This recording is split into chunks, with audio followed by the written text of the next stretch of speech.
อนนี้คนในประเทศไทยเขาไล่เราไปเป็นนายกที่เขมรหมดแล้วนะครับก็ประมาณนี้ตุกตาขโมยพองอะไรนี่ไทยประชาชนไทยที่จะมันได้ไงเด้งขโมยแต่ในสงครามไม้เตอร์บุจินยูรอนเบรกไม้พวกบัตรบอกว่าจริงๆแล้วถ้าท่านอยากได้อะไรก็ให้ท่านบอกมาได้เลยค่ะเดี๋ยวจะ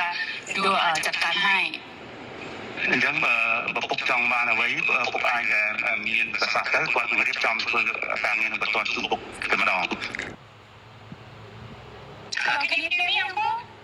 Yeah. Food. Food. Food.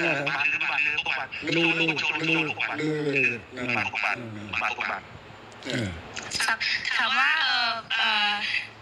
เป็นยังไงบ้างสุขภาพดีหรือเปล่าวัดมวยต้องสู้พวกเรียนไม่ได้สุขภาพหล่อสุขภาพไม่ได้ก็ได้สมคุณในบนพวกพ่อสุขภาพแข็งแรงดีครับโอเคค่ะบอกว่าวันนี้ได้คุยกับพี่วดเรื่องชายแดนบอกว่าก็เข้าใจตรงกันว่าทั้งท่านฮุนเซนทั้งอิงก็อยากให้สองประเทศสงบสุขค่ะมันว่าบ้านที่เจอมวยชมบ้านในสถานที่ไอ้บ้านไอ้พิพิธภัณฑ์โดยจะไปในพวกบ้านประชาชนมันสันติภาพประเทศจำปีพวกบ้าน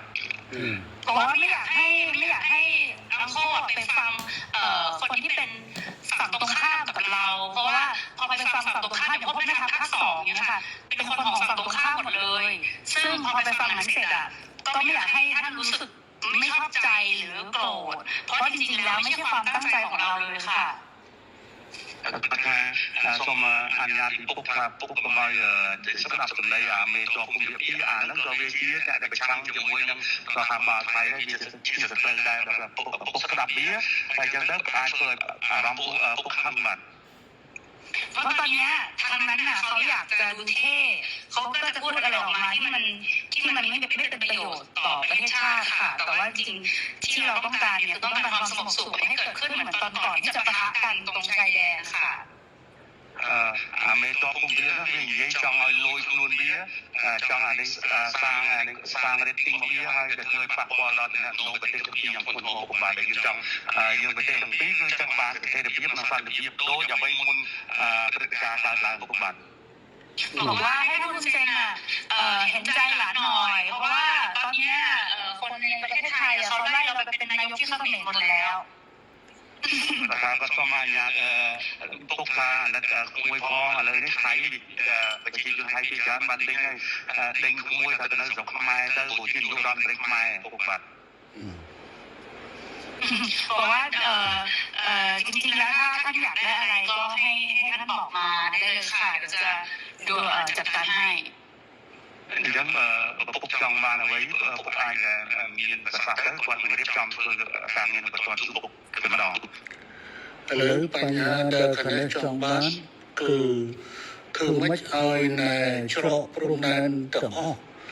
ត្រូវបើកឡើងវិញជាប្រកបដីអាហ្នឹងគឺថាការចង់បានខាងនេះគឺទំប៉ុណ្ណឹងជំហានទី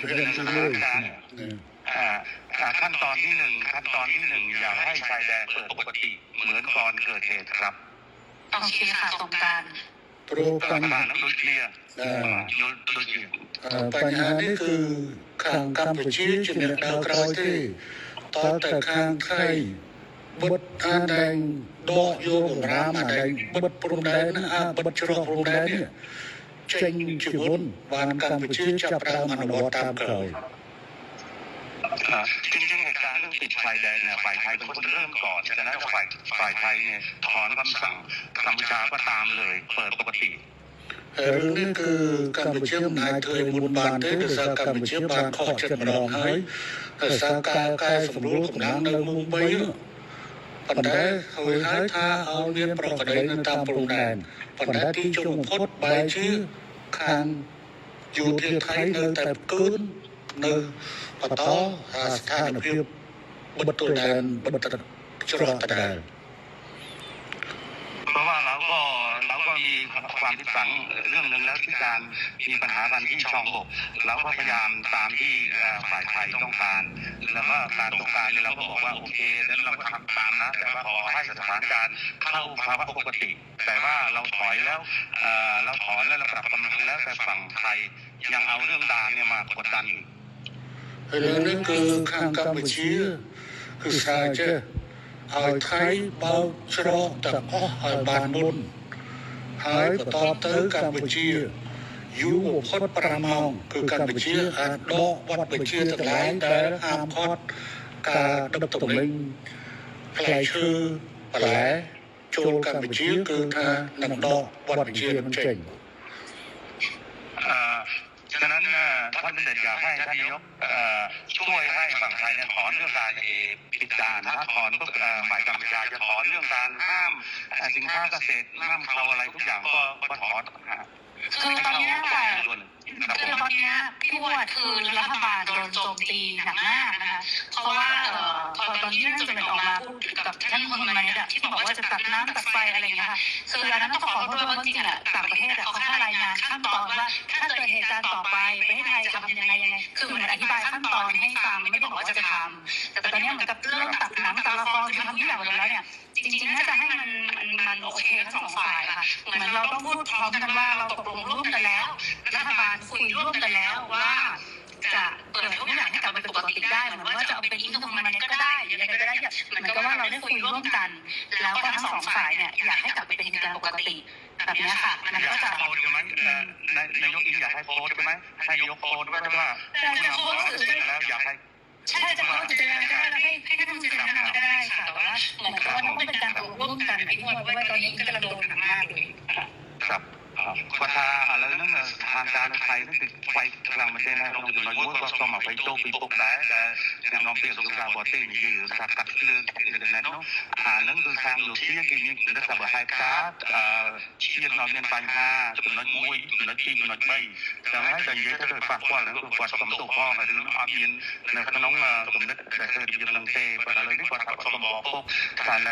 กวาดพ่อแล้วน้องประเทศคือไฟกวาดเหมือนกันกวาดจังเอาพวกหรือก็พวกนายนอมหลังจากได้โดยเฉพาะทางแล้วเมนอมที่บ้านใหญ่เนี่ยเขาจะจังเอาคือสมรู้สติการเอาบ้านมุ่นแต่มีปฏิการเนาะเอากระดาษได้แล้วไม่นำไปได้ช่องปฏิจจปีปกบาท ប៉ុន្តែខាងនេះចង់បានណាខ្ញុំប៉ុន្តែខាងនោះអត់ព្រមធ្វើខាងនោះអ្នកខាងនេះមិនមែនអ្នកបិទទួលដែនទេខាងថៃអ្នកបិទទួលដែនហេតុអីបានខាងនោះមិនព្រមបើកហើយអត់ចាំបាច់សុំខ្ញុំទេអានឹងកាលណាតើខាងនោះសម្រួលគឺខាងនាយករដ្ឋមន្ត្រីហ៊ុនម៉ាណែតគឺនឹងសម្រួលតាមក្រោយ จริงๆเนี่ยท่านเนี่ยเป็นคนที่อยากได้เรื่องเสถียรภาพมากท่านนายกแต่ว่าทหารนี่มันมาปิดด่านก่อนอะไรก่อนมันเริ่มต้นก่อนกดดันก่อนฉะนั้นต้องลงคุยกับทหารพร้อมไหมในการเปิดด่าน พร้อมค่ะ ทั้งนี้ตามหมดทั้งนี้ตามหมดนะทั้งนี้ตามหมดเลย คือเราเปิดให้อยู่แล้วพี่วันแต่มันต้องเป็นการบอกว่าเราตกลงร่วมกันว่าเราเปิดเวทีเพราะถ้าไม่อย่างนั้นคนเนี่ยโอ้ยยอมหมดนี้ก็คือจะโดนว่าสรุปว่าตอนนี้มันเลยถึงเรื่องก่อนด่าแล้วค่ะ ว่าต้องปุกมวยชอบประชาชนประชาชนในไทยไปไอ้ยังอัดยินอาการจริงเนี้ยในสังคมไทยเรียกกันเอาไว้จะทำใส่กระโปร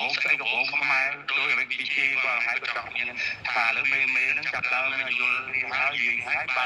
ไอ้ตรงนั้นพวกเป็นจังเราทำในการดีเจจะพวกไอ้เรื่องมวยทิ้งว่า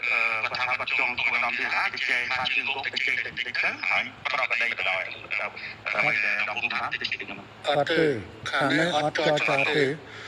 ខាងនោះអ្នកផ្ដើមខាងនោះអ្នកបង្កើតបញ្ហាហើយមកឲ្យចាំលើកចាំមុខលើកមុខលើកមាត់ខ្លួនឯងហើយដើម្បីឲ្យទម្លាក់ឲ្យខាងនេះអត់បានទេអត់ចរចាទេរឿងហ្នឹងគឺខាងនោះត្រូវធ្វើមុនតែម្ដងគឺខាងនេះអត់ចរចាទេប៉ុន្តែខាងនេះសន្យាថាខាងនោះអនុវត្តដកវត្តវិជាក្នុងការបិទទួលដែនហើយគឺខាងនេះ យ៉ាងយូរ5ម៉ោងក្រោយខ្ញុំធានាកាត់ក្បាលខ្ញុំគាត់ចោលណា បាទ อย่างนี้นายกท่านยกเองว่าท่านเนี่ยไม่อยากมีว่าการเจรจาเรื่องปิดด่านเพราะว่าไอ้ปิดด่านเพราะว่าทหารมันเริ่มก่อนทางที่มันหลอกเราให้เรานะปรับกำลังแล้วบอกว่าสถานการณ์ต้องเข้าปกติตอนที่ปรับกำลังมีกองบกเนี่ยคุยกันเรียบร้อยบอกว่าถ้าปรับตรงนี้เสร็จเรียบร้อยนะทุกอย่างต้องจบทหาร